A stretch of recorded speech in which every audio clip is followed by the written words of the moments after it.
Hi, welcome to Ashwa Interiors. இன்னைக்கு நம்ம என்ன பார்க்க போறோம்னா டீன்ட்டு கோவில்பட்டியில செய்யறது பார்ட் 2. இங்க ஒரு நீச் டக் இருந்துச்சு.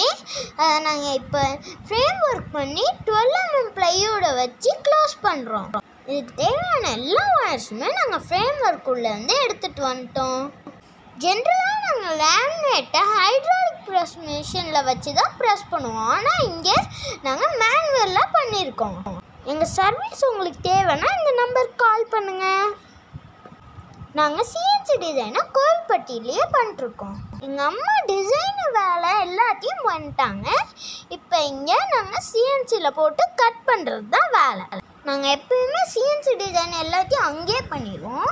ஆனால் எங்களுக்கு அது அப்ரூவ் ஆகலைனால கடைசி அப்ரூவ் ஆனதுனால இங்கே வந்து பண்ணிட்டோம். வாங்க சிஎன்சி டிசைன் எப்படி வந்திருக்குன்னு பார்ப்போம். நாங்கள் பயந்துகிட்டே இருந்தோம் இது உடஞ்சிடும்னு.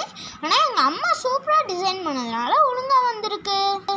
எங்ககிட்ட இருக்கிறது ஏர் கூல்டு மிஷின், ஆனால் இங்கே இருக்கிறது வாட்டர் கூல்டு. அதனால சவுண்ட் கம்மியாக இருக்கும். அக்ரிலிக் ஷீட் அது பின்னாடி வைக்கிறதுக்காண்டி எல்லாத்தையும் ரெடி பண்ணிட்டுருக்காங்க. ஜென்ரலாக நாங்கள் சிஎன்சி டிசைன் வச்சுட்டு அதுக்கு பின்னாடி அக்ரிலிக் ஷீட் வச்சுட்டு அதுக்கு பின்னாடி லைட் வச்சுடுவோம். ரோப் லைட்லாம் ஃபிக்ஸ் பண்ணிட்டாங்க. இப்போ நாங்கள் அதை ஆன் பண்ணி டெஸ்ட் பண்ணி காட்டிடுவோம். வாவ், எப்படி வந்திருக்கு பார்த்தீங்களா? நாங்கள் இதில் ஃப்ளூட்டட் பேனல் தான் போடணும். ஆனால் யார்கிட்டையும் சொல்லாதீங்க. இதில் நாங்கள் கலர் லேமினேட்டையும் வெட்டி இப்படி வச்சுட்டோம். ஃபைனல் ஃபினிஷை நாங்கள் நெக்ஸ்ட் வீடியோ காட்டுறோம். ஏன்னா வீடியோ லென்த்தியாக போச்சுன்னா போர் அடிக்கும்.